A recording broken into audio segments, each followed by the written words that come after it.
Trump pensó que esto iba a desaparecer en horas, pero está haciendo exactamente lo contrario. Cuanto más intenta controlar la historia, más rápido se le escapa. Y lo que empezó como una versión oficial cuidadosamente diseñada, ahora se está volviendo contra él, incluso desde dentro de su propia base. Eso es lo que hace que este momento sea distinto y peligroso, porque esto no va solo de Alex Peretti, va de lo que puede pasarte a ti cuando el poder decide primero disparar la narrativa y después explicar los hechos. O ni siquiera explicarlos. Alex Peretti murió durante una protesta pacífica en Minneapolis tras la intervención de agentes federales. La administración Trump difundió de inmediato que se trataba de una amenaza armada. Inferencia, esa rapidez no fue casual.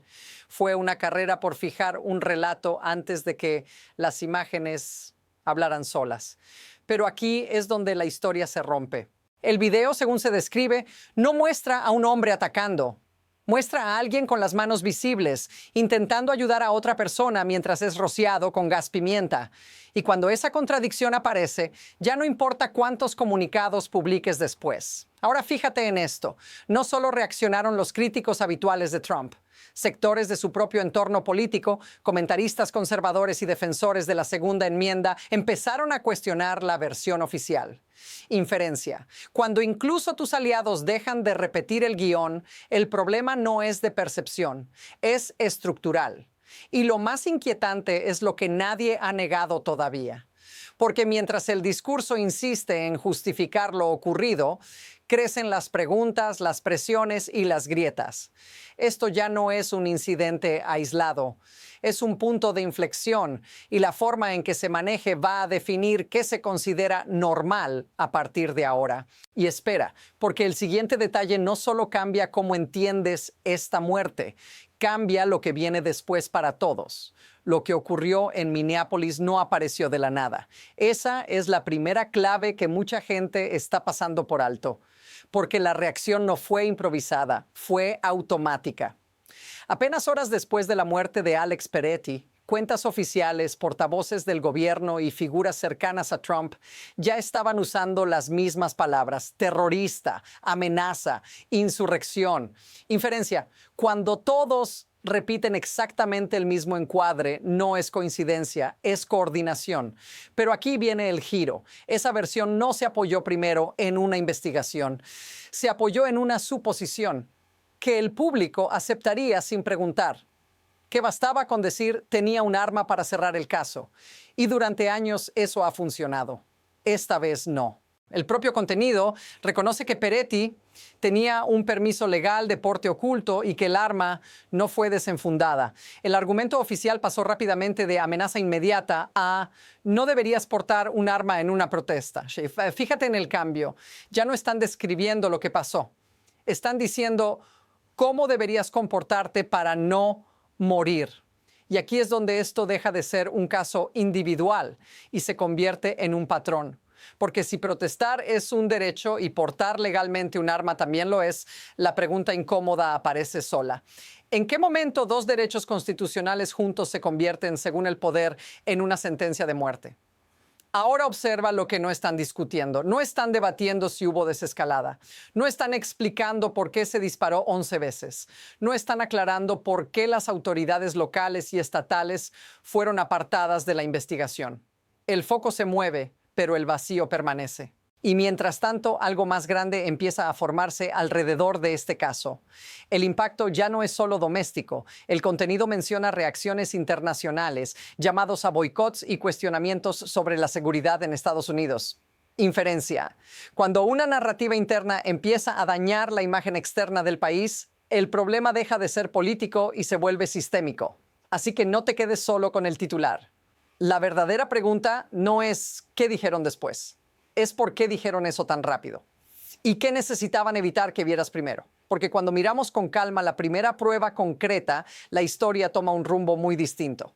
Aquí viene el primer golpe de prueba, y es donde el relato oficial empieza a fallar bajo su propio peso. Según el contenido, Alex Peretti estaba en una protesta pacífica cuando vio a una mujer siendo empujada y rociada con gas pimienta por agentes federales. Peretti se acerca para ayudarla. No corre, no grita amenazas, no saca ningún arma. Inferencia. Su comportamiento no coincide con el de alguien que planea un ataque, coincide con el de alguien que reacciona a una agresión frente a sus ojos. Y entonces ocurre la escalada. El contenido describe que los agentes lo rocían con gas pimienta, lo golpean, lo derriban en grupo y finalmente le disparan al menos 11 veces. 11. Ese número importa, porque no es un disparo accidental, no es pánico de un segundo, es una secuencia prolongada de fuerza letal. Ahora detente aquí y observa lo que falta. No hay, según el contenido, ninguna afirmación de que Peretti desenfundara el arma. Se afirma que el arma permaneció en su funda. Se indica que tenía un permiso legal para portarla. Inferencia. Si el arma nunca salió de la funda, entonces la justificación central de amenaza inmediata se desmorona. Pero aquí es donde la historia se vuelve aún más inquietante. El contenido afirma que la versión oficial evolucionó para sugerir que el simple hecho de portar un arma en una protesta justificaba lo ocurrido. Fíjate en ese cambio. Ya no están hablando de lo que hizo Peretti. Están redefiniendo retroactivamente qué conductas son castigables con la muerte. Y aquí va el detalle que cambia todo. Esa lógica no solo afecta a este caso, afecta a cualquiera. Inferencia. Si ayudar a alguien en una protesta y portar legalmente un arma puede ser reinterpretado después como terrorismo, entonces el estándar no es la ley, es la conveniencia del poder en ese momento. Y justo cuando esta contradicción empieza a ser imposible de ignorar, aparece algo que la administración claramente no esperaba: resistencia desde lugares donde siempre hubo silencio, porque el siguiente bloque de reacciones rompe un pacto que hasta ahora parecía intocable. Lo inesperado no vino de la oposición, vino de dentro. Según el contenido, comentaristas conservadores, figuras del ecosistema MAGA y hasta defensores históricos de la Segunda Enmienda comenzaron a rechazar la versión oficial. Esto no es normal. Normalmente el guión se mantiene. Esta vez se rompió. Y cuando eso pasa es porque la contradicción es demasiado visible para ignorarla. Mira el choque frontal. La narrativa inicial insistía en que Peretti era un terrorista que se acercó armado a agentes federales. Incluso voces conservadoras señalaron que no desenfundó el arma y que estaba ayudando a otra persona cuando fue rociado con gas pimienta. Inferencia. Cuando quienes suelen justificar el uso de la fuerza empiezan a decir esto no cuadra, el problema ya no es ideológico, es factual. Pero aquí viene la parte que lo cambia todo. La NRA respondió a declaraciones oficiales advirtiendo que generalizar y demonizar a ciudadanos con permisos legales es peligroso y erróneo. Detente ahí un segundo. La NRA no suele intervenir para frenar a un gobierno republicano. Inferencia, si incluso ellos marcan una línea roja es porque el precedente es demasiado amplio. Y ahora observa la contradicción completa. El mismo discurso que durante años exaltó la primera y la segunda enmienda empezó, en cuestión de horas, a insinuar que ejercer ambas al mismo tiempo puede costarte la vida. No por lo que hagas, por lo que representas. Esto reconfigura el marco entero. Ya no estamos discutiendo si Peretti fue una excepción. Estamos viendo cómo se intenta normalizar una lógica nueva. Primero se usa la fuerza, luego se busca la justificación adecuada. Y mientras ese debate estalla públicamente, algo mucho más grave ocurre en segundo plano, lejos de las cámaras, porque la atención se centra en las palabras, mientras las instituciones empiezan a cerrarse sobre sí mismas. Y cuando eso pasa, la historia deja de ser mediática y se convierte en una crisis real de control. Ahora la historia acelera. Y cuando acelera así es porque algo se está saliendo de control. Según el contenido, líderes republicanos en el Congreso empezaron a exigir comparecencias formales de ICE, CBP y UCIS. Esto no vino de activistas, vino del propio presidente del Comité de Seguridad Nacional de la Cámara. Inferencia. Cuando el partido que normalmente protege a estas agencias pide que testifiquen públicamente, es porque el costo de guardar silencio ya es mayor que el de preguntar. Y no fue solo eso. El contenido señala que senadores demócratas anunciaron que no apoyarían ningún paquete de financiación que incluya más dinero para el Departamento de Seguridad Nacional, ICE o la patrulla fronteriza. El gobierno se acerca a un posible cierre. Rápido, sin margen, inferencia. El caso Peretti no solo generó indignación, alteró cálculos políticos en cuestión de horas, pero espera porque hay una tercera pieza. Mientras crecía la presión legislativa, cuentas oficiales y figuras cercanas a Trump publicaron mensajes insistiendo en que Peretti era un terrorista, mostrando imágenes de un arma y hablando de un asesino frustrado. Fíjate en la secuencia. Más presión institucional arriba, más radicalización del discurso abajo. Inferencia. Cuando la narrativa se endurece al mismo tiempo que el poder se siente acorralado, estamos ante una mini crisis en tiempo real. Todo ocurre a la vez. Comparecencias, amenaza de cierre del gobierno, escalada retórica y en medio de todo una pregunta que nadie responde directamente. ¿Por qué tanto esfuerzo para controlar esta historia específica? Porque si esto continúa, no se trata solo de reputación política, se trata de legitimidad. Y cuando la legitimidad empieza a resquebrajarse, el impacto deja de ser abstracto. La siguiente parte baja todo esto a tierra. A tu vida, a la de personas normales que no están en el Congreso ni en Twitter, pero que sienten las consecuencias primero. Aquí es donde esto deja de ser un debate político y se vuelve personal, porque no tienes que ser activista, no tienes que ser militante, ni siquiera tienes que estar en contra de nadie. Alex Peretti era un enfermero de cuidados intensivos en el Hospital de Veteranos de Minneapolis. Ayudaba a pacientes críticos, veteranos, personas reales. Inferencia. No encaja en el estereotipo que intentaron imponer después de su muerte. Piensa en lo que eso significa. Una persona que pasa su vida cuidando a otros, que sale a una protesta pacífica y que al ver a una mujer siendo empujada y gaseada, hace lo que haría en cualquier otra situación. Intenta ayudar. Eso es un reflejo humano básico. Y ahora observa el mensaje implícito que queda flotando. Ese reflejo puede costarte la vida. El contenido recoge testimonios de colegas, pacientes y familiares que describen a Peretti como alguien dedicado, tranquilo, comprometido con el servicio. Inferencia. Cuando el Estado responde a una figura así con 11 disparos y una campaña inmediata de difamación, el efecto no es solo indignación, es miedo, porque esto te habla a ti. A cualquiera que salga a la calle, a cualquiera que grabe con su teléfono, a cualquiera que esté cerca cuando una situación se sale de control. El mensaje no se dice en voz alta, pero se siente. Mantente al margen, no intervengas, no ayudes, no cuestiones, o el sistema te absorberá y te redefinirá después. Y fíjate en este detalle. La familia de Peretti pidió explícitamente que se difundiera la verdad sobre lo ocurrido, denunciando mentiras sickening dichas tras su muerte. Inferencia. Cuando una familia tiene que luchar no solo contra la pérdida, sino contra el relato oficial, el daño ya es doble. Si esto te resulta inquietante, no eres el único.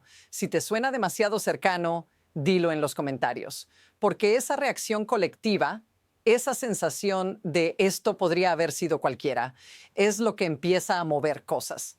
Y justo cuando esa percepción se extiende, aparece la pregunta más incómoda de todas. ¿Cómo es posible que algo así ocurra y el sistema se cierre en lugar de abrirse? Ahí es donde entramos en el mecanismo. Y es más frío de lo que parece. Lo que permite que esto ocurra no es un error aislado, es un diseño. Según el contenido, las agencias federales bloquearon el acceso a pruebas, limitaron la participación de autoridades locales y estatales y resistieron incluso la intervención completa del FBI.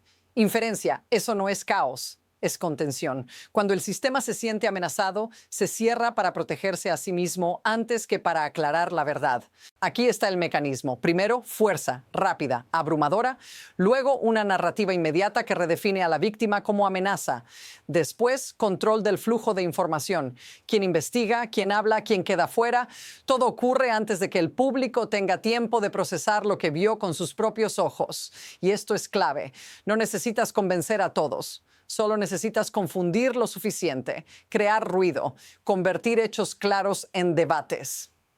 Mientras se discutía si Peretti debía portar un arma, nadie desde el poder explicó por qué fue necesario disparar 11 veces. Inferencia: el debate secundario no es un accidente, es una distracción funcional. Ahora conecta esto con los incentivos. Admitir un abuso abre la puerta a responsabilidades legales, reformas y pérdida de autoridad. Negarlo, incluso frente a evidencia visual, preserva el control a corto plazo. El sistema elige estabilidad interna sobre legitimidad externa, y esa elección tiene un costo que no se paga de inmediato, pero se acumula. Por eso este caso no se parece a otros, no porque sea único, sino porque expone el engranaje completo. Cuando la protección institucional se vuelve más importante que la vida individual, el mensaje es claro. El sistema no está diseñado para corregirse solo bajo presión. Y cuando esa presión no desaparece, solo quedan dos direcciones posibles. Ninguna es cómoda y una de ellas ya empieza a tomar forma. A partir de aquí, el camino se bifurca y ninguno de los dos escenarios es teórico. Ambos ya están en movimiento. Primer escenario: la presión se diluye. El contenido muestra cómo otras crisis, declaraciones y conflictos internacionales compiten por la atención pública. Inferencia: si el foco se dispersa lo suficiente, el sistema gana tiempo. Las comparecencias se alargan, las investigaciones se fragmentan, la narrativa oficial se enfría. No hay una admisión clara, no hay una ruptura visible, solo desgaste. Y cuando eso ocurre, lo que hoy parece inaceptable mañana se vuelve normal. Pero hay un segundo camino. Según el contenido, este caso ya está generando consecuencias políticas reales: bloqueos de financiación, amenazas de cierre del gobierno, presión internacional e incluso fracturas dentro de la base de Trump. Inferencia: si esa dinámica continúa, el costo de sostener la versión oficial puede superar al costo de corregirla. Y ahí es donde el sistema empieza a ceder, no por moral, sino por supervivencia. Observa la velocidad. Todo esto ocurrió en cuestión de días. Declaraciones, cartas formales, comunicados cruzados, reacciones globales. No es un escándalo lento, es un incendio rápido. Y los incendios rápidos fuerzan decisiones antes de que alguien esté listo para tomarlas. Lo inquietante es esto: todavía no se ha producido el próximo movimiento clave. No una declaración, no un tuit, sino una acción concreta que confirme qué camino se elige. Y cuando llegue, no va a ser sutil, porque una vez que un sistema muestra hasta dónde está dispuesto a llegar para protegerse, retroceder se vuelve mucho más difícil. Y eso nos lleva al último punto, el que conecta todo lo que has visto hasta ahora y deja una pregunta abierta que no se puede ignorar. Hay una frase que resume todo esto mejor que cualquier titular. No se trata de si Alex Peretti murió. Eso ya ocurrió. Se trata de cómo el poder reaccionó después y de lo que esa reacción revela. Según el contenido, la respuesta inicial fue inmediata, uniforme y acusatoria. Inferencia: cuando una muerte genera más esfuerzo por controlar el relato que por explicar los hechos, la prioridad no es la verdad, es el precedente, porque aceptar que esto estuvo mal abriría una pregunta mucho más peligrosa. ¿Cuántas veces ha pasado sin cámaras? Y ahí está el verdadero cierre del círculo. Este caso no redefine solo a una administración, redefine el umbral de lo que se tolera, cada justificación forzada, cada etiqueta de terrorista, cada intento de cerrar la investigación empuja ese umbral un poco más lejos de la rendición de cuentas. La historia completa no es una protesta que salió mal, es un sistema que reaccionó exactamente como fue diseñado para reaccionar cuando se siente amenazado: rápido, defensivo, cerrado, y eso debería incomodarte independientemente de a quién votes, porque la próxima vez el nombre puede ser otro, la ciudad puede ser otra, el video puede no existir. Y si quieres entender lo que viene después, cómo estos patrones se repiten, se expanden y terminan normalizándose, sigue este análisis. Porque esta historia no se detiene aquí, se está convirtiendo en algo mucho más grande.